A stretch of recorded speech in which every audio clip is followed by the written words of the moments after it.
तेव्हा जेव्हा कधी आपण प्रवास करत असताना काही अंतरावर म्हणजे टप्प्याटप्प्यावर ना गाडी थांबवत चला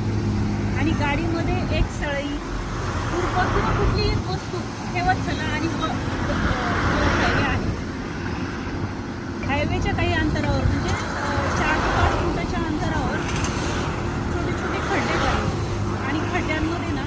बिया रुजवा. त्या बिया सीताफळाच्या असो किंवा आंब्याच्या पोळी असो किंवा लिंबोळ्या असो जेणेकरून झाडं चालतात अशा बिया तुम्ही रुजवत चला जेणेकरून ते जून जुलैमध्ये पावसामुळे आपोआप उगवत जाईल आणि त्याची झाडं तयार